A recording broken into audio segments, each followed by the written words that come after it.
Molt bé. Bien, pues empezamos con la sesión de hoy del webinar de los lunes clásicos al sol.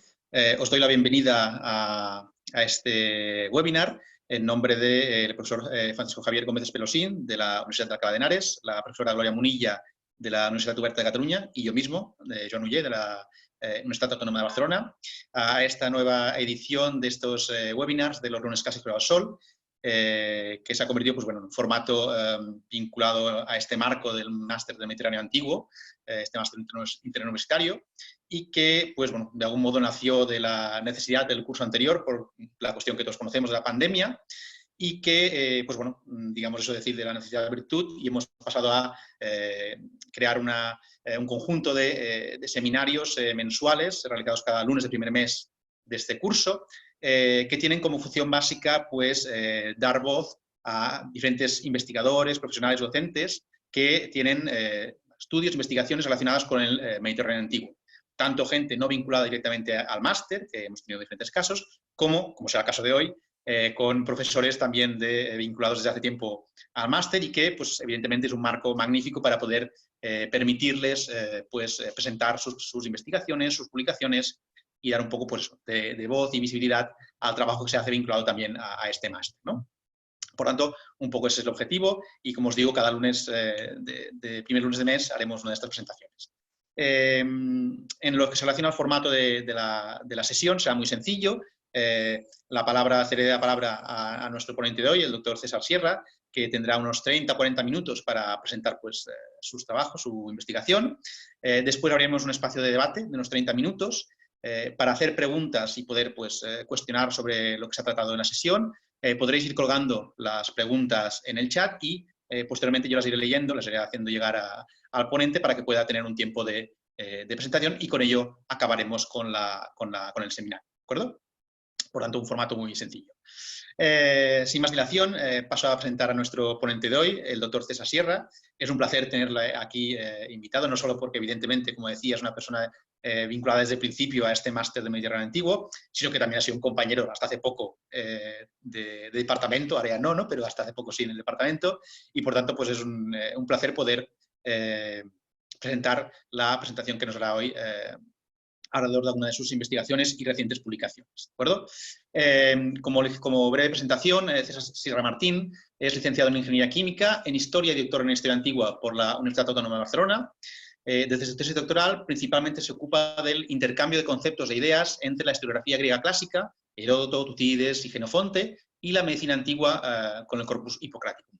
Recientemente también trabaja sobre la recepción del mundo clásico en época contemporánea, con especial atención a la historiografía fascista italiana. Su carrera profesional se distribuye entre diferentes universidades. Desde 2013 es tutor, como decíamos, y profesor consultor en la Universitat Oberta de Catalunya, en el máster del Mediterráneo Antiguo. Ha sido profesor asociado en la Universidad Autónoma de Barcelona el periodo 2017-2019 y desde 2019 es profesor ayudante doctor en la Universidad de Valencia. Por lo tanto, pues sin más dilación, cederé la palabra al profesor doctor César Sierra, que nos hablará sobre un tema de investigación derivado de una de sus últimas publicaciones, titulado Historia de la Medicina en la Antigüedad, un proyecto de investigación y difusión científica. Y sin más, pues cedo la palabra al doctor César Sierra. Adelante. Muchas gracias. Pues todo un honor estar aquí con vosotros. Esto es, como decía el profesor Uller, es estar en casa. Yo, en verdad, aunque esté aquí ahora mismo en Valencia, ya podéis ver que no estoy seguramente en casa, confinado, pero bueno, estamos aquí al pie del cañón. Estoy encantado de estar con vosotros y compartir estos minutos en este webinar, que está teniendo mucho éxito y que es toda una iniciativa realmente destacable y loable para estos tiempos desgraciados que nos han tocado vivir de esta desgraciadísima pandemia. Bueno, solo deciros que, aunque vamos a hablar hoy de medicina, prometo, lo juro, que voy a hablar muy poquito de epidemias y pandemias porque yo creo que en el fondo estamos ya bastante saturados. Podríamos haberlo enfocado de otra manera, pero voy a explicar un poco cómo he orientado mi investigación en el ámbito de la historia antigua y de la historia de la medicina antigua en estos últimos años y cómo ello se ha plasmado en un libro que ha salido recientemente. Voy a intentar ahora compartir pantalla. Se ha traído una presentación para ejemplificar, creo que esto será así, claro, perfecto, ¿no? Si hubiera algún problema que alguien no lo viera, que me lo haga notar, ¿eh? Uy, ha salido aquí esto. Aquí. Imagino que todos podéis ver ahora mi pantalla. Bueno, pues como decía el profesor Uller, el título de mi ponencia se llama Historia de la medicina en la antigüedad, un proyecto de investigación y difusión científica, básicamente por eso, porque intentaba de alguna manera, o voy a intentar de alguna manera, trasladaros cómo ha ido mi investigación desde la etapa predoctoral, desde que yo hacía mi tesis doctoral, hasta ahora mismo. Y como os decía, todo ello ha tenido una traducción, afortunadamente, en un libro reciente de la editorial Síntesis, en donde plasmo un poco mis ideas y mi visión de la historia de la medicina en la antigüedad. El proyecto de este libro viene a ser también, o viene a tener una relevancia especial dentro del campo, no solo porque lo haya hecho yo, sino porque hacía mucho tiempo que no se hacía un volumen, un manual, un libro introductorio a los principales conceptos y autores de la medicina en la antigüedad. Se han hecho aproximaciones recientes y muy destacadas, parciales, en historia de la medicina de Grecia, por ejemplo, en historia de la medicina romana, pero este libro que abarca, ahora lo veréis, Mesopotamia, Egipto, Grecia y Roma, en sentido mediterráneo, si queréis, es algo que, digamos, ya venía siendo necesario en el panorama historiográfico actual. Bueno, para empezar, el libro lo que plantea es si hay una medicina o hay medicinas. La cuestión principal que ponemos sobre la mesa es cómo las diferentes culturas en un mismo momento o en momentos diferentes interpretan de alguna manera el acto o la acción de enfermar. No solo la enfermedad, sino la acción de enfermar. Cómo se entiende la enfermedad en diferentes culturas y cómo ello articula, por así decirlo, diferentes formas de combatir la enfermedad. Hoy tampoco es una cuestión que nos sea tan ajena hoy en día, porque actualmente conviven en el mismo momento diferentes formas de entender la medicina. Medicina natural, como veis aquí, la biomedicina, que intentamos ser medicina científica, con todavía una medicina que podríamos catalogar de chamánica, medicinas orientales muy diversas, medicinas también de ámbito religioso. Perdonad a lo mejor si las imágenes no satisfacen del todo, simplemente es para ejemplificar que en un mismo momento tenemos diferentes formas de entender la enfermedad y, por tanto, diferentes formas, o culturalmente hablando, de combatirlas. Esto se daba también en la antigüedad y es lo que, digamos, es el objetivo principal del libro que os acababa de comentar, ¿no? Objetivos generales de esta presentación. Muy bien, pues mostrar las formas de entender la enfermedad en las culturas del Mediterráneo, a nivel histórico, digamos, en una proyección de muchos siglos en adelante, desde Mesopotamia hasta Roma. Consecuencias para la medicina de la aparición de la medicina técnica hipocrática, algo que habitualmente se le ha dado muchísima relevancia y que se tiene que poner en su contexto también, ¿eh? Esta idea tradicional que seguro tendréis la mayoría en la cabeza, ¿no? de que la medicina hipocrática es la primera medicina científica, pues proviene de una visión excesivamente etnocéntrica de lo que es la cultura médica, la antigüedad y en la actualidad. Bueno, y los ámbitos históricos culturales que vamos a tratar, que es Mesopotamia, Egipto y Grecia y Roma. Obviamente, en el tiempo que tenemos, a la parte greco-romana la he intentado juntar de la manera que he podido. Vamos a delinear mínimamente cómo se entendía la medicina mesopotámica. ¿Cuáles son las claves para entender esta medicina mesopotámica? Comenzar afirmando y trasladándoos que la medicina mesopotámica, a nivel historiográfico, se ha considerado durante todo el siglo XX como una medicina atrasada en relación a las demás medicinas del mundo antiguo. Ello, bajo mi punto de vista, es algo tremendamente erróneo y se ha hecho así, obviamente, desde una postura fuertemente europeísta, fuertemente etnocéntrica, que considera la medicina griega como el primer escalón de la medicina científica y las otras medicinas, las anteriores a la medicina griega, como medicinas chamánicas, mágico-religiosas. Bueno, se le solía asociar a esta medicina, como digo, una etiología de la enfermedad, un origen de la enfermedad sobrenatural. La enfermedad siempre vinculada al pecado.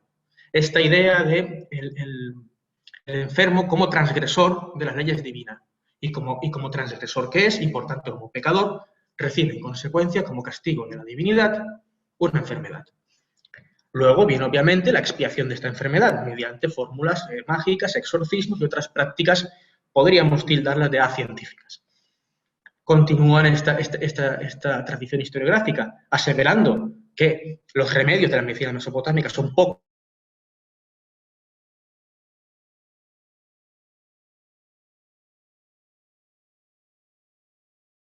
Y bueno, también destacando, eso sí, la antigüedad de esta cultura médica, siempre hablando de que esta sería la primera cultura época reciente. Me refiero a partir del siglo XXI, básicamente, o finales del XX. Bueno, pues ha dado un giro en la interpretación. Se ha empezado a estudiar esta medicina según sus fuentes primarias, porque se han empezado a recopilar diferentes tablillas, sobre todo de época acadia, o en lengua acadia, mejor dicho, de época babilónica, etcétera, y en adelante. Y tenemos especialmente las compilaciones de René Labat, de Kucher y sobre todo de Johannes Carlock, que recientemente, en 2014, ha hecho una compilación traducida al inglés de un importantísimo volumen de fuentes primarias médicas de época mesopotámica. Medicina en su contexto, pues medicina sí es mágico-religiosa, pero también es técnica, y es lo que vamos a ver aquí. Fijaros, ¿qué figuras conforman esta medicina? Las culturas mesopotámicas, que engloban Sumer, Akkad, Babilonia, es un conglomerado en el fondo de culturas médicas, le llamamos mesopotámica, digamos, para resumirlo y para englobarlo dentro de un esquema ordenado, cronológica y temáticamente, ¿eh? Bueno, pues tenía figuras religiosas y figuras técnicas. Las figuras religiosas, el Baru, un adivino, o el Ashipu, que es un adivino relacionado con la medicina. Podríamos tildarlo de curandero. Aquí veis, por ejemplo, Ashipu, que está rogando, está preguntando a las divinidades, pues qué enfermedad aqueja a este pobre señor de aquí, que está pasando muy mal, y surge también esta figura, o este médico técnico, el Ashu, aquí lo tenéis, que asiste o que en consonancia con el Ashipu, digamos, acaba de cuadrar esta acción terapéutica, esta acción médica. Por tanto, dos figuras, una religiosa y otra técnica.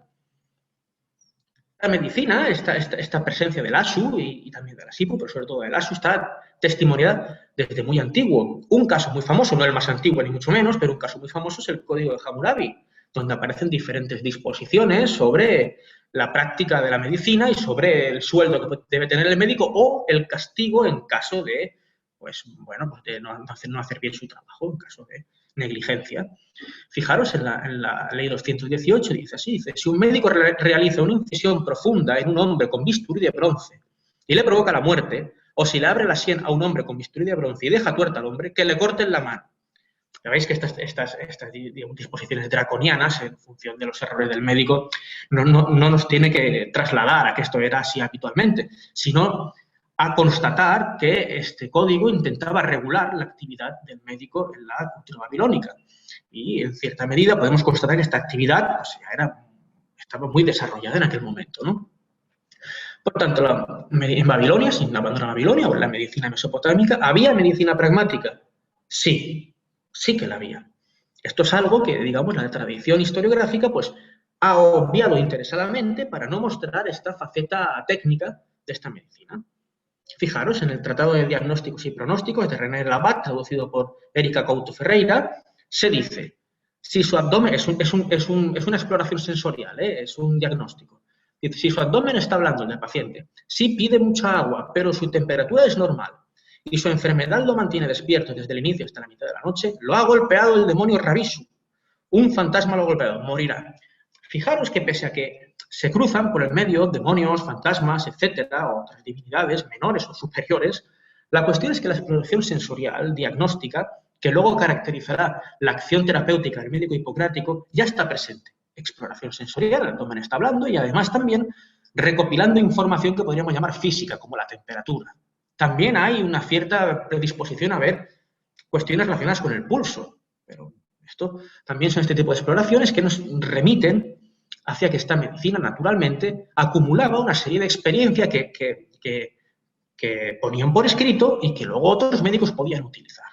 Luego, naturalmente, se mezcla el elemento religioso, demonio Rabisu, un fantasma lo ha golpeado, correcto, la idea de que la divinidad te golpea por transgredir leyes religiosas, y el pronóstico, diagnóstico, todo esto, identificación de la divinidad que aqueja o que golpea al paciente, y pronóstico, morirá. El pronóstico es un juicio racional de lo que le acontecerá al paciente según el diagnóstico que se ha hecho, que tenéis aquí arriba. Por tanto, algo que escapa a esta medicina irracional que nos querían, digamos, bueno, introducir ciertos autores. Por ejemplo, Pedro Laín Entralgo, que por otro lado es prácticamente el fundador de la historia de la medicina antigua en el contexto español, que es un gran historiador de la medicina, dice lo siguiente sobre la medicina mesopotámica.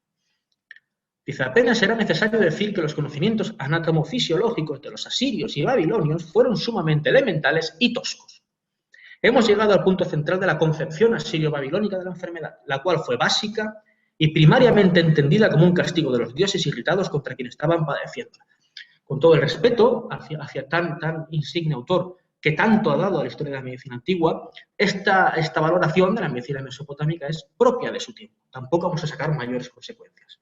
Es decir, se trata de atacar o de alguna manera minusvalorar la medicina que surge del contexto mesopotámico, solo enfatizando aquello que les interesa y no yendo a las fuentes primarias. Quizá en esta época, aún, bueno, ya en el 78, ya había fuentes primarias suficientemente abundantes para hacerse otra idea, pero quizá todavía no estaba suficientemente desarrollada esta traducción de fuentes primarias, me refiero. Vamos con la cultura egipcia. Claves para entender la cultura egipcia.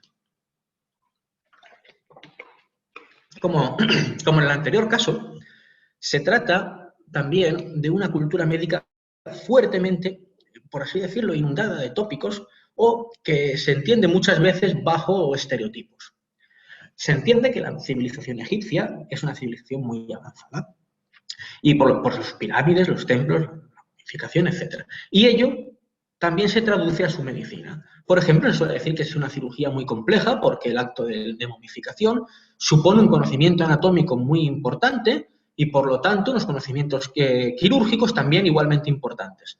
Muy bien, esto no lo vamos a negar en ningún momento, pero se debe decir también que una cosa es saber perfectamente dónde están todos los órganos de un cuerpo humano, saber perfectamente cómo, digamos, extraer estos cuerpos, cómo procesar un cadáver, pero también se debe añadir que saber para qué sirven, cómo funcionan esos órganos, eso es otra cosa muy distinta. Y ahí sí que la cultura egipcia se tiene que decir que, pese a haber hecho grandes avances a niveles anatómicos y ciertas, sobre todo a nivel de circulación sanguínea, parece que estaban bastante avanzados, se tiene que decir que hay que poner a esto ciertos límites también. Bueno, la investigación reciente en la medicina egipcia, ¿hacia dónde apunta? Bueno, hacia que es una cultura médica muy especializada, según las fuentes, tanto griegas como egipcias, con muchas especialidades, y que tiene una nosología o una forma de entender la enfermedad propia de su época, tampoco ni más ni menos avanzada. También encontramos la nosología o la forma de entender la enfermedad desde la religión, enfermedad y pecado, y su posterior reparación, posesión, exorcismo, expiación. Bueno, la problemática de las fuentes primarias que tenemos en la medicina es importantísima y esto se tiene que destacar. Básicamente es porque los principales papiros que tenemos a nuestra disposición han sido obtenidos de forma fraudulenta en mercados de marchantes del siglo XIX y del XX y, por tanto, están absolutamente descontextualizados de su contexto arqueológico. Y ello nos da unos problemas tremendos a la hora de saber primero de dónde vienen, que esto ya es vital. Segundo, cuál es su cronología, que se tiene que datar en base a criterios filológicos exclusivamente. Y, claro, obviamente nos impide ver cómo es realmente esta tradición médica, cuál es su proyección histórica. Figuras de la medicina en Egipto. Bueno, pues tenemos también unas figuras religiosas y otras técnicas. El Sau, mago, Wab, sacerdote, Sehmet.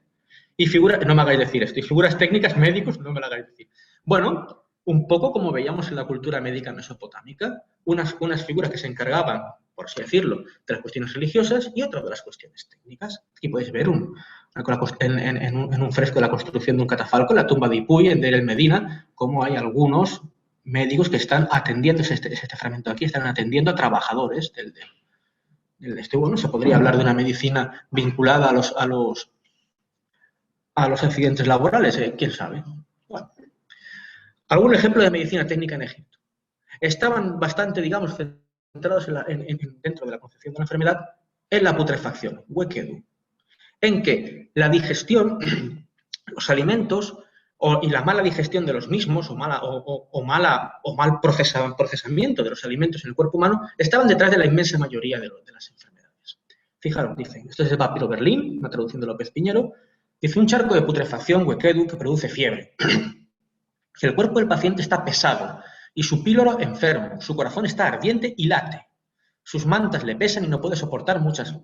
Padece sed por la noche y siente su corazón oprimido. Su carne es débil como la de un hombre encontrado en el camino. Si se agacha para defecar, sus intestinos se oprimen, pero no puede evacuar. Dirás de él. Es aquí el diagnóstico. Es alguien que tiene un charco de putrefacción en su cuerpo, siente su corazón, está enfermo y le ayudaré. Si se eleva y se convierte en una oclusión, le aplicarás remedios contra el huequedo, junto a otros para destruirlo. Se produce una exploración sensorial, igual que en el caso mesopotámico. El corazón también, se habla, por ejemplo, de los latidos, del pulso acelerado de este enfermo, toda una serie de rasgos, de signos que nos apuntan hacia cuál es la enfermedad, se identifica esta enfermedad, se aplica un tratamiento. Y incluso dice, está enfermo y le ayudaré. Es aquí el pronóstico. El pronóstico en la medicina egipcia se resume en 3 facetas básicas. Cuando el médico hace la exploración sensorial, sentencia una enfermedad que puedo contener, es decir, curable, fácilmente, una enfermedad que puedo tratar, también, curable, y una enfermedad que no puede ser tratada, por tanto, incurable. Continuamos. Una medicina especializada, en efecto, tenemos muchos testimonios, entre ellos el de Heródoto, de Halicarnaso, en donde nos comenta, con gran, digamos, sorpresa para él, dice asimismo, la medicina egipcia tiene especializada la medicina con arreglo al siguiente criterio. Cada médico lo es de una sola enfermedad y no de varias. Así todo el país está lleno de médicos, unos son médicos de los ojos, otros de la cabeza, otros de los dientes, etcétera, etcétera, etcétera. En efecto, está atestiguado en las fuentes egipcias una gran profusión de especialidades médicas. Vamos a la medicina griega arcaica, que veréis que no difiere tanto, ni mucho menos, de todo lo que acabamos de decir aquí. Por tanto, es parte integrante de lo que es la cultura médica del Mediterráneo, esta medicina griega arcaica. Fijaros. Es verdad que se mueve al principio en una dimensión prácticamente idéntica, como hemos dicho. Se entiende la enfermedad como castigo divino,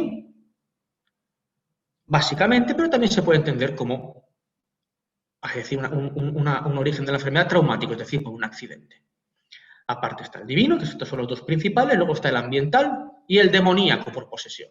Estos son los criterios básicos, las tipologías básicas del origen de la enfermedad, nosos en griego, en la cultura griega arcaica, es decir, antes del siglo V. Concepto clave, el miasma o mancha religiosa. El enfermo contrae una mancha religiosa, miasma, con las leyes divinas, con la divinidad, y la divinidad le castiga con una enfermedad, idéntico, como veíamos antes. Se identifica la ofensa mediante un iatromantis, un curandero, que no solo identifica la ofensa, sino la divinidad ofendida. Y a partir de aquí se inicia la reparación de esta ofensa, la catarsis o purificación del miasma. Acciones terapéuticas, el ensalmo, es decir, los conjuros, si me quiere decir, abluciones, ofrendas, plegarias, por tanto, estamos en una dimensión médica muy parecida al contexto del Próximo Oriente.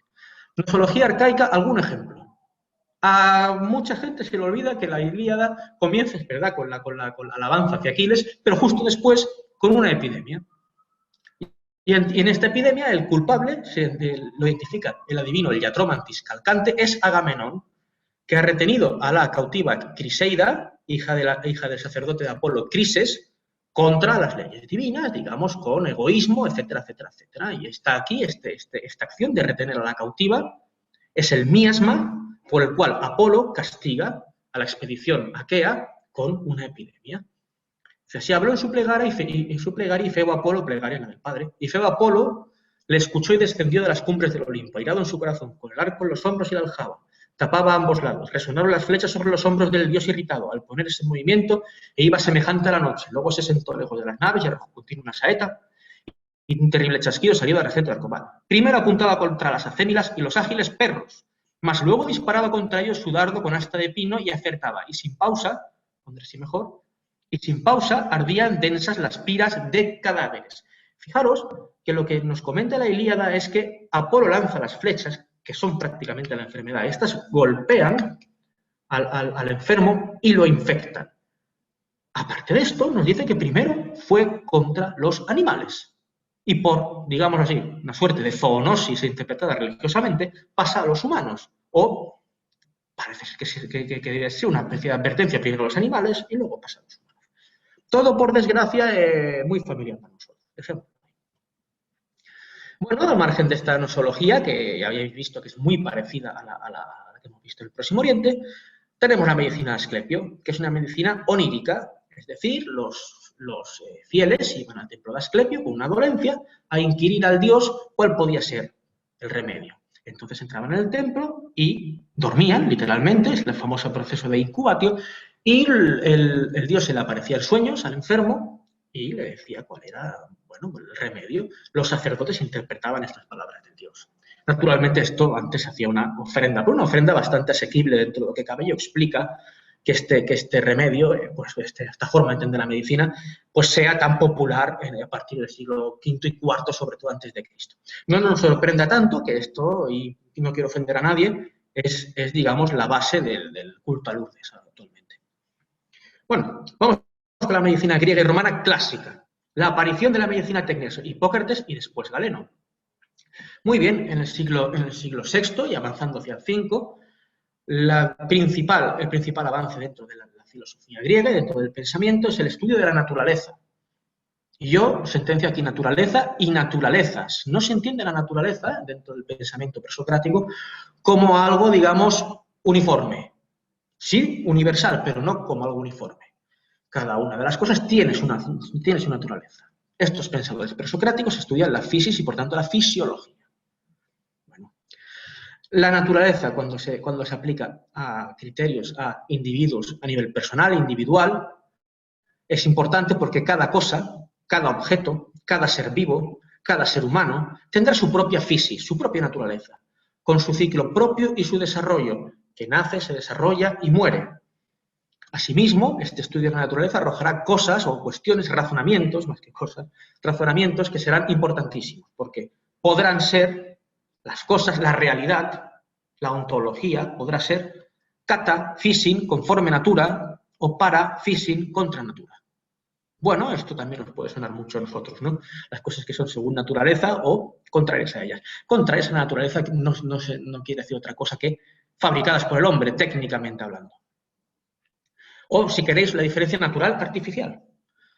Consecuencias de esto para el estudio de la alteridad. Esto es muy importante porque la conclusión a la que se llega mediante el estudio de la fisis, en el siglo VI y ya especialmente en el siglo V, es que el ser humano no es igual por naturaleza, sino es diferente. Por lo tanto, un niño no es igual a un adulto, un anciano no es igual a un joven, pero un hombre no es igual a una mujer, ni un griego es igual a un bárbaro. Y se establece de una manera muy concreta y muy piramidal una jerarquía, en donde en la cúspide está el hombre varón griego, y a partir de ahí vamos bajando en calidad, si queréis, de naturalezas. Obviamente, esto tiene unas consecuencias francamente duras para los estándares morales actuales, pero es importante retenerlo, ¿eh? Continuamos. Este estudio de la naturaleza nos lleva a la primera teoría de la salud, pronunciada por Alcmeón de Crotona, en el siglo VI de Cristo, en el tránsito del 6 al 5, en donde se nos define la salud de una manera bastante curiosa, ¿no? Fijaros, Alcmeón sostiene que el mantenimiento de la salud es la isonomía de las fuerzas, la importante, la ley de las fuerzas, bueno, de lo húmedo, de lo seco, de lo frío, de lo caliente, de lo amargo, de lo dulce y de lo demás, y que la monarquía, en cambio, de una de ellas es la causa de la enfermedad, pues la supremacía de cualquiera de las dos es destructiva. Nos interesa detenernos ya, básicamente aquí, en donde se nos está definiendo el interior del cuerpo humano según criterios políticos, diríamos, de la sociedad de la época, la isonomía o igualdad ante las leyes, la monarquía o gobierno de un monarca, monarcos, que, digamos, es, por así decirlo, para traducirlo al lenguaje corriente actual, la salud es el equilibrio de las fuerzas internas del ser humano, mientras que el predominio de una sola es la enfermedad. Por lo tanto, al igual que en una polis, el equilibrio de fuerzas hace que la polis viva en salud. El predominio de una sola facción, de una sola fuerza, hace que la polis enferme. Ahora bien, como estáis viendo, se entiende el interior del cuerpo humano de una forma, diríamos, filosófica, no tanto fisiológica como lo entendemos hoy, la fisiología actual, sino según criterios que hoy diríamos, pues, especulativos. Fijaros, pueden existir diferentes teorías filosóficas en el corpus hipocrático, ahora hablamos de él. Teoría elemental, aire, agua, fuego y tierra de Empédocles, es decir, siguiendo esta teoría elemental, el cuerpo humano estaría compuesto de aire, agua, fuego, tierra. Teoría dinámica de dinameis, cualidades, caliente, frío, seco, húmedo. La teoría humoral, famosísima, del corpus hipocrático, sangre, pituita, bilis amarilla y negra. Claro, como podéis ver, depende a qué escuela filosófica se adhiera el médico, así será su idea del cuerpo humano. Esto no que nos parece tan esotérico, no nos tiene que parecerlo tanto, la verdad, ¿eh? Fijaros que hoy día esta forma, esta caracterización, un poco, si queréis, también pasada de moda, si queréis, de cómo son las personas actualmente, si son coléricos, o melancólicos, o flemáticos, sobre todo más que sanguíneos. Colérico, melancólico, flemático todavía está muy en el vocabulario nuestro, ¿no? Fijaros que tiene una traducción en estos equilibrios fisiológicos hipocráticos, ¿no? Por ejemplo, un flemático, que se les suele asociar mucho a los británicos, ya sabéis, son indiferentes, muy calmados, racionales y pausados, ¿no? Bueno, si os vais a la definición de flema, es frío y húmedo y en su cuerpo predomina el agua. Frío, húmedo, en su cuerpo predomina el agua.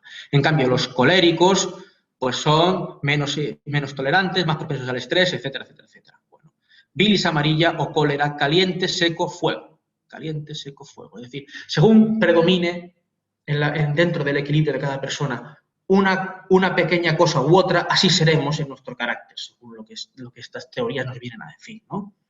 Bueno, dicho esto, que nos parece, digamos, bastante lógico, dentro de lo que es, digamos, en los estándares actuales de definir ciertos tópicos o la raíz de estos tópicos, vamos a ver qué es realmente, bajo mi punto de vista, lo que trae de nuevo y de importante la medicina hipocrática. Para mí, la medicina hipocrática tiene varios puntos que son verdaderamente centrales. El primero es que estudia la enfermedad por sus propias causas, por causas naturales. No busca una investigación religiosa, sobrenatural, metafísica, sino física y natural. Muy bien. Y eso hace que esta ecuación que hemos visto, según la cual algunas culturas médicas, también la griega, entienden la enfermedad como asociada al quebranto de las leyes divinas, es decir, entiende la enfermedad como asociada al pecado, a la transgresión de leyes divinas, y por tanto carga de un componente moral muy negativo a estos pacientes, pues esto desaparece. Porque si las enfermedades son naturales, entonces el paciente ha enfermado por causas naturales, no por su culpa, no por sus acciones contrarias a las leyes divinas. Fijaros en el Tratado Hipocrático sobre la enfermedad sagrada, que es la epilepsia, una enfermedad con un estigma social enorme en la antigüedad, porque se entendía que estas personas, cuando tenían estos accesos, pues estaban poseídos por algún demonio, por alguna divinidad negativa.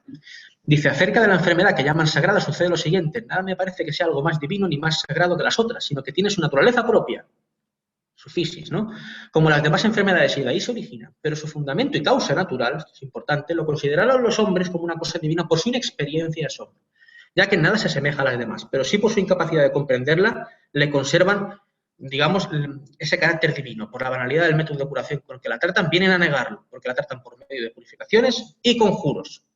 Los que hayan hecho conmigo historia intelectual de Grecia y Roma ya conocen este pasaje, y es esencial para entender cuáles son las consecuencias del estudio naturalista de la enfermedad, sobre todo para el paciente, pues esta exoneración de su responsabilidad. Bueno, voy intentando abrir campo para que no se nos eche el tiempo encima. Bueno, pues, ¿qué pasa con las fuentes primarias para estudiar esta medicina clásica griega? El corpus hippocraticum, o corpus hipocrático. Principalmente, la cuestión que tenemos en esta gran recopilación de escritos médicos es su heterogeneidad. El corpus hipocrático no es una fuente que pueda considerarse dentro de una cronología cerrada, sino que es una fuente que sus escritos comienzan en el siglo V y acaban en el siglo II después de Cristo. Por así decirlo, es una recopilación de escritos médicos de diferente tendencia y diferentes escuelas médicas que se situaron bajo la autoridad de Hipócrates de Cos, el gran médico. Bueno, esto empezó a ser así, sobre todo a partir del siglo III a.C., en Alejandría de Egipto, donde se empezó, digamos, a juntar todos estos escritos que circulaban en la época. La mayoría de estos escritos se utilizaban para hacer clases en las escuelas médicas, por tanto, todos son anónimos. Bueno, se dice que Hipócrates quizá escribió 2 o 3 tratados, y esto siempre se pone en cuestión totalmente. Yo lo cuestiono porque no lo sabemos realmente. Se nos hace, o la tradición nos dice que al menos, por ejemplo, epidemias, aires, aguas y lugares, o pronóstico quizá, son tratados o escritos atribuibles a Hipócrates. Y esto se hace en función de una tradición posterior de la vida de Hipócrates, muy posterior, de época tardoantigua, en la que, bueno, es cuestionable todo esto, en la que se dice que Hipócrates estuvo en diferentes ciudades griegas, etcétera, y como una de estas ciudades griegas aparece, por ejemplo, en aires, aguas y lugares, y también en epidemias, pues ya se entiende que es muy posible que fuera Hipócrates. Hay más razonamientos, pero es, digamos, poco claro, ¿eh? No es directo. Esta cronología, como digo, es amplísima y especialmente problemático es la variedad de ideas y fundamentos filosóficos que componen el corpus hipocrático. Por lo tanto, cuando penséis que hay una idea de la medicina o una idea médica que pueda ser considerada hipocrática, bueno, hay que ponerlo esto, nunca mejor dicho ahora, en cuarentena. Hay que verlo. La mayoría de ideas que hay en el corpus hipocrático que puedan considerarse transversales al corpus no son muchas. Quizá el estudio de la nosología desde el punto de vista natural sea una, quizá el uso de la dieta y de la profilaxis médica pueda ser otra. Hay pocas, porque la mayoría de escritos varían mucho en sus fundamentos filosóficos entre ellos. Por tanto, es difícil extraer ideas universales. Pero esto será, digamos, lo que es la base de la medicina griega, tanto griega como posteriormente helenística. No quisiera desaprovechar la ocasión para hablar un poco de cómo se recibió esta medicina técnica, esta medicina hipocrática en Roma. Bueno, pues se debe decir que los primeros contactos fueron realmente poco amables, poco agradables, según las fuentes que tenemos, principalmente Plinio y Celso, el enciclopedista. Bueno, se establece, de forma canónica, según Plinio, que la llegada de los médicos hipocráticos a Roma no fue bien recibida, básicamente por sus métodos o por su praxis agresiva con el paciente, bajo la famosa tríada terapéutica purgar, sangrar y cauterizar. Purgar habitualmente mediante eméticos, mediante compuestos que te hacen vomitar. Sangrar cuando tienes algún acceso a alguna inflamación y te sangran para que emane la sangre. Y cauterizar con un hierro o con alguna cuestión candente para... Siempre podéis imaginar que estos métodos no tuvieron mucho éxito al principio. Por ejemplo, el primer médico que nos dice Plinio documentado en Roma de perfil griego hipocrático, Arcágato, le apodaban Carnifex. Bueno, pues... No será porque quizá no tuvieran razón los romanos, ¿no?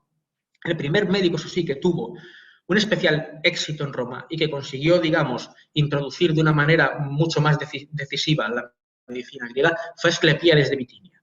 Ya veis que el lema, curar con seguridad, pronto y con agrado, contrasta mucho con las prácticas del Carnifex Arcágato. La cuestión principal es que, bajo mi punto de vista, es que cuando la medicina griega entró con estos métodos, digamos, demasiado expeditivos, tuvo muy poco éxito, como es natural, pero cuando se afianzó esta medicina, digamos, hoy higiénica, esta medicina que habla de la profilaxis, de la dieta, de la correcta relación entre dieta y ejercicio, del masaje para las contracturas, de eméticos pero suaves, etcétera, este tipo de cosas, entonces fue cuando cuajó de una manera mucho más importante en Roma.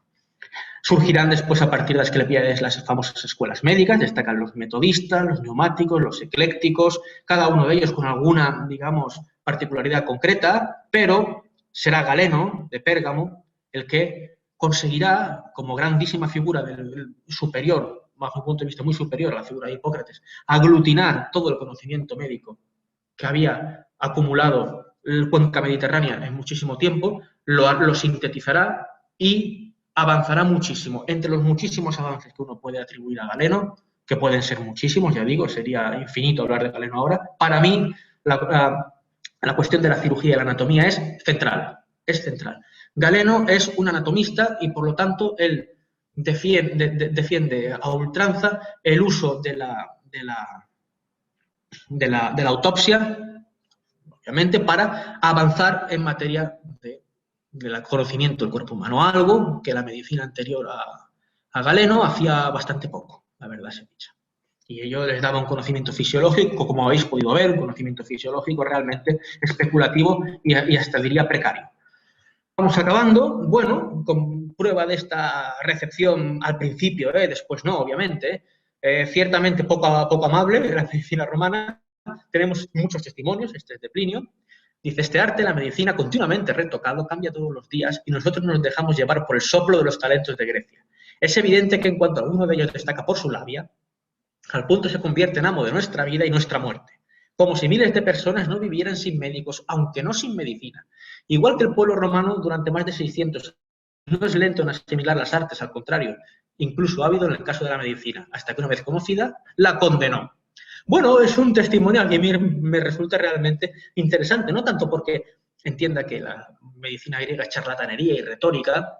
Bueno, el médico griego tenía que tener una gran retórica para persuadir al paciente de hacer lo que tenía que hacer. Esto es cierto, y para explicarle la enfermedad, naturalmente. Pero es una cuestión interesante la que los remarco aquí. Hay medicina sin médicos. Ostras, hay ciencia sin expertos. Ostras, esto es todo un tema. Claro, esto podríamos debatirlo. Pero es curioso que, digamos, Plinio nos introduzca esta cuestión en relación a la medicina peretécnica, si queréis, dentro de la cultura romana. Entonces, el mismo Plinio dice que había un pater familias que de alguna manera gestionaba toda esta medicina dentro del seno de la gens, ¿no? Y dices, bueno, es interesante ver o explorar, las fuentes no tenemos tampoco el detalle que quisiéramos, explorar hasta dónde llegaban los límites de esta medicina pretécnica en Roma, ¿no? Por tanto, como síntesis, reflexiones finales de lo que en esta pequeña obra que os comentaba, de Historia de la Medicina, he tratado de juntar, ¿no? De sintetizar. Bueno, he intentado mostrar que esta cuestión de la medicina vinculada al desarrollo técnico-cultural concreto de una cultura, es decir, por ejemplo, la medicina egipcia es muy avanzada, la medicina mesopotámica es muy primitiva, la medicina griega es medicina científica por excelencia, etcétera, etcétera, etcétera. Todo esto en los últimos años se ha superado. Es una idea etnocéntrica que ha conseguido superarse. Eso sí, no hay que minusvalorar, ni mucho menos, la importancia de la medicina hipocrática en la historia de la medicina. Pero ello no sería todo un debate, ya hemos hecho en algunos lo hemos hecho en Historia Intelectual de Grecia y Roma, del máster, el debate de si esta medicina hipocrática es científica o no. Bueno, también a partir de la medicina y de lo que hoy consideramos antropología médica, se puede estudiar de una manera muy interesante la alteridad, cómo se construye el otro. Fijaros que muchos testimonios médicos apuntan a que su desarrollo técnico-científico y médico es un punto, digamos, de referencia para definirse a ellos mismos y también a los demás. Es decir, si la cultura griega tenía un alto concepto de su medicina, lo confrontaba con otras culturas bárbaras que, desde su punto de vista, estaban menos desarrolladas y menos avanzadas. A partir de aquí se puede construir también, por esta parte, cómo, digamos, los griegos veían a los bárbaros, a los extranjeros, ¿no? Como decía, la importancia de la medicina técnico-hipocrática es fundamental y os he apuntado aquí estas dos ideas que para mí son centrales, ¿eh? Y una cuestión que a mí me interesa también remarcar, lo comento en la obra, es que la medicina técnica no sustituye a la medicina religiosa. Es decir, a partir de la aparición de la medicina hipocrática, no debemos suponer, ni mucho menos, que la medicina de Asclepio, la medicina religiosa, la concepción nosológica y religiosa de la enfermedad desaparece, sino que conviven, tal cual conviven hoy las muchísimas tipos de medicina que veíamos antes. También se tiene que decir, que esto es algo que se dice bastante a nivel coloquial, si la cultura médica que vendrá después durante el cristianismo supone un avance o un retroceso. Es que no debemos de verlo así, supone apostar por una idea de enfermedad ya existente con muchísimos siglos y que el mundo cristiano retoma, que es la cuestión de la nosología religiosa. En este sentido, dentro del mundo cristiano, inclusive con la medicina taumatúrgica del propio Jesús de Nazaret, que con sus acciones toca y cura con sus poderes. Bueno, esto puede ser un atraso. No puede ser un atraso si hay una medicina técnica detrás de esta otra concepción médica. Digamos que estas fuentes de corte, digamos, cristiano, no excluye que haya otros médicos que tengan un perfil técnico hipocrático, igual, ¿de acuerdo? Bueno, pues ahora sin más, espero no haberme pasado, que nos quedan 15 minutos, creo, ¿no? Que ya me he pasado, perdón, ya me he pasado, y ahora si os parece bien podemos comentar bueno, hacer las preguntas que consideréis. Gracias a todos.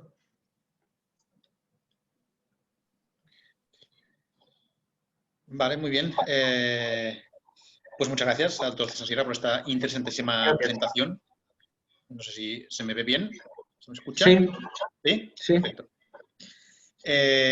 Nada, eso, muchísimas gracias, César. Ha sido muy interesante, a la vez que muy complejo. Los que nos dedicamos a esto sabemos lo complicado que es intentar comprimir en un tiempo de espacio tan pequeño tantos elementos de tantas culturas diferentes, ¿no? Y como decías, un poco la gracia de esta obra, ¿no? de este libro, precisamente es eso, ¿no? Aportar esta panorámica que, como decías, es un elemento que prácticamente era inexistente, ¿no? Y por tanto es un poco una referencia en este sentido. Y también, de algún modo, interesante desde el punto de vista que estamos precisamente en un momento en el cual el tema de la medicina, pues desgraciadamente está muy a la orden del día, ¿no? Y bueno, si como mínimo esto puede servir para que temas como la medicina en la antigüedad, que no es un tema, como decías, muy tratado, tengan un poco más de, digamos, de vidilla, pues oye, eso que sea bien recibido, ¿no? Claro.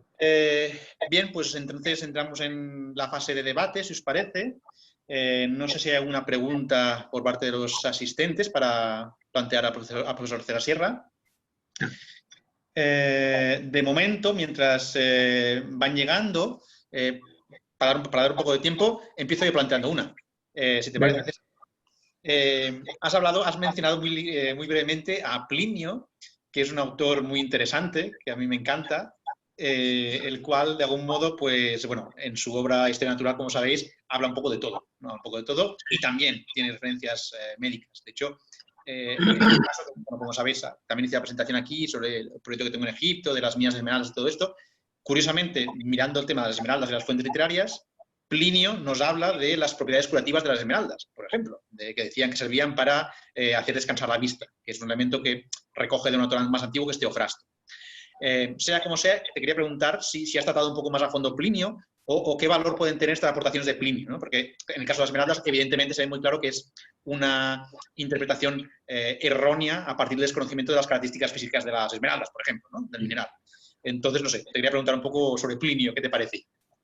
Bueno, Plinio, en cuanto a las fuentes primarias que tenemos para la medicina romana, básicamente es algo bastante destacable que, aparte de los médicos griegos de época romana, que son nuestras fuentes, tenemos al enciclopedista Celso y al otro enciclopedista todavía superior, que es Plinio, y es una fuente para el conocimiento científico y médico de primerísimo nivel. Ahora bien, pese a las críticas que hace a la medicina y a la ciencia, que recoge a Catón, por esto, a la medicina y a la ciencia de griega, utiliza parámetros y formas de entender la medicina y esta ciencia que vienen directamente de Grecia. Esta cuestión, por ejemplo, de las piedras seguramente tiene que ver con la dinamis o propiedades dinamis o propiedades supuestas, por supuesto, de las piedras sobre el cuerpo humano. Cómo el uso de estos minerales altera, como decía, este equilibrio maltrecho del paciente y luego conseguía restituir de alguna manera. Es un cruce también que también se puede derivar rápidamente hacia las cuestiones mágicas de los amuletos, etcétera. Esto también se puede derivar. Pero Plinio es, como decía, una de las fuentes fundamentales para la construcción del conocimiento científico y médico romano. Esto, por supuesto. Genial. Vale, dicen que han pedido la palabra.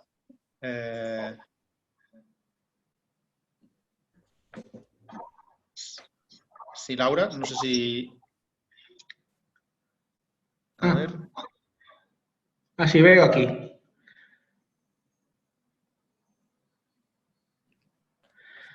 Bueno, es interesante esta pregunta porque veréis, los inicios de lo que hoy diríamos pensamiento científico en medicina o pensamiento técnico dentro de la medicina, siempre ha estado en conflicto con el otro conocimiento. Los griegos entendían el conocimiento como parcelas y esas parcelas muy a menudo colisionan entre ellas. Si tú, por ejemplo, como médico de perfil hipocrático, ves que hay otro curandero, otra persona que se dedica a la curación y tiene otros métodos, a lo mejor son hasta más acertados que el tuyo, el que nadie piense que la medicina hipocrática era la panacea de nada, porque si el que le echa un vistazo a los textos dice, uff, madre mía, menos mal de la que me he librado, pero siempre está en carácter agonal, digamos, competitivo con el resto de conocimiento. Y esto también lo hemos heredado. A veces en clase lo explico, la forma de entender el conocimiento como verdadero o falso, totalmente, digamos, como choque frontal de un conocimiento respecto a otro. Todo esto lo hemos heredado. Por tanto, ahora esto que se etiqueta como pseudociencia, aunque la ciencia ha avanzado muchísimo, y se comprueba experimentalmente. El método científico a partir del 17 obviamente nos ha dado un punto de referencia muy potente, no pues de otra manera. Se tiene que decir que no todas las medicinas actuales, aunque no sean científicas, tienen por qué estar equivocadas de forma, por definición. Esto, digamos, que es algo que, por así decirlo, esta medicina científica de hoy se ha vuelto un poco también, bueno, poco flexible, digamos. Gracias, César. Y continuando con lo que comentas, el tema de exotérico y esotérico, estos conceptos que parece que en la actualidad estén enfrentados, en la antigüedad, cuando se trataban en el ámbito de la medicina, ¿existía cierta unión, por así decirlo, o No. también vivían en conflicto?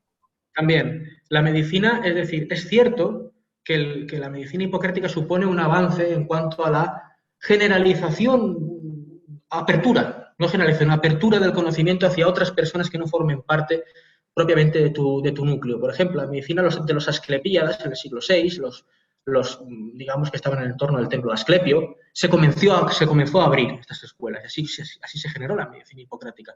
Pero, con todo, siempre había una relación muy especial entre maestro y discípulo. Y digamos, conocimiento se protege. Y es corporativo, si queréis. Y estas diferentes líneas que he comentado, diferentes formas de entender la medicina a nivel filosófico, se enfrentan entre ellas de una manera, digamos, poco amable, por así decirlo. Muchas gracias. De nada. Vale, tenemos un par más de preguntas. Por ejemplo, Francisco Javier, supongo Calvo, dice: buenas tardes. Con respecto a la medicina con carácter taumatúrgico y a la facultad de curar que la Biblia nos muestra en la persona de Jesús y de los discípulos, ¿puede que fueran considerados por determinadas personas del mundo griego de los gentiles como meros curanderos? No me extrañaría, porque este tipo de medicina entra dentro de una tradición que un griego defenestraría, un griego, digamos, ya con unos conocimientos filosóficos en línea de Hipócrates. Esta idea de que una persona puede convertirse en Dios y con solo tocar puede, digamos, hacer una catarsis, bueno, esto un griego no lo veía muy bien, ¿no? Es muy posible, esto tendría que explorarlo mucho más, ¿eh? Muy bien. Andreu nos dice: muchas gracias por la conferencia. Entonces, ¿podemos hablar de una rama o tradición propia de la medicina en la antigua Roma parecida a las de las otras civilizaciones, con mezcla de profesionales médicos y religiosos, o no? Sí, aunque los datos que yo tengo hasta ahora apuntan hacia ello, lo que pasa que es verdad que las fuentes que tenemos ya están en tiempo hipocrático, la inmensa mayoría de ellas en Roma. Por lo tanto, muchísimas ya están contaminadas. Epidemias que Tito Livio asocia a Roma en el siglo V nos dicen que, bueno, hay un miasma, hay una catarsis, pero ya el origen de la enfermedad remite a la nosología hipocrática. Por lo tanto, esto es un problema. Pero sí, yo creo que sí, ¿eh? Muy bien. Óscar Pascual nos dice: ¿en la antigüedad había choque entre los conocimientos médicos científicos, hipocráticos, Sí. y los chamánicos, o convivían sin problema? Choques espectaculares, es más, explícitos en los propios tratados donde se trata de embaucadores a los chamanes. Naturalmente, es una guerra por generar confianza en la sociedad griega. Y otro más, Conchi nos dice: buenas tardes. Has mencionado que la medicina hipocrática no sustituye por completo a la tradición médica anterior de los iatromanties. ¿Podrías citar alguna fuente clásica que ejemplifique estos ritos de incubación? Gracias. Los ritos de incubación, pero los iatromantis no están relacionados con el rito de incubación. La incubación, por ejemplo, o los ritos vinculados al templo de Asclepio están documentados, digamos, como diría un italiano, ovunque en la literatura griega.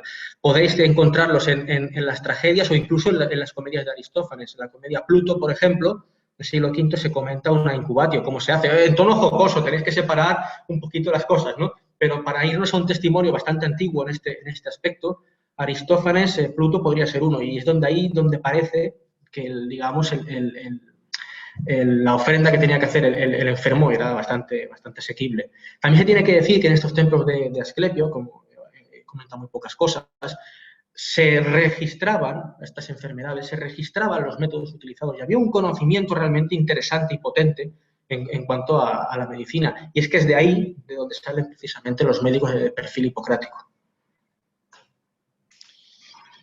Bien, Carlos Gómez nos pregunta, ha nombrado la coexistencia de las distintas ramas de la medicina durante siglos. ¿Dónde cree que la mujer cambió o mejor perdió esa postura tan relevante que tuvo en el mundo de la medicina chamánica curanderas? ¿Cree que el cristianismo fue relevante en este sentido? Gran pregunta. Yo diría que la cultura médica, digamos, llevada a cabo por mujeres, especialmente en materia ginecológica y obstetricia, es decir, en los embarazos, ginecología, etcétera, siempre estuvo ahí. Porque tenemos que entender una cosa, que los médicos hipocráticos atendían a las élites. Los médicos atendían a gente que podía pagarse esos servicios, o inclusive a ciudadanos conciertos posibles. ¿Cómo se curaba al resto de personas? Pues dentro de unos conocimientos que podríamos tildar consuetudinarios o populares. Es ahí donde todavía perviven, ¿eh? Muchos testimonios hipocráticos atacan este tipo de conocimiento derivado de las mujeres, de su experiencia, y tratan, digamos, de menoscabarlos o de insultarlos, ¿no? Pero en el fondo, lo más seguro es que estuvieran en ciertas cosas mucho más acertados que los otros médicos. Que el cristianismo haya podido influir en esto, aquí ya me detendría. Aquí me detendría. Pero bueno, no estoy muy seguro, tampoco soy especialista en el mundo cristiano, pero yo no apostaría por ello. Eso sí, Helen King, por ejemplo, es una gran especialista que ha tratado toda esta cuestión de medicina y género.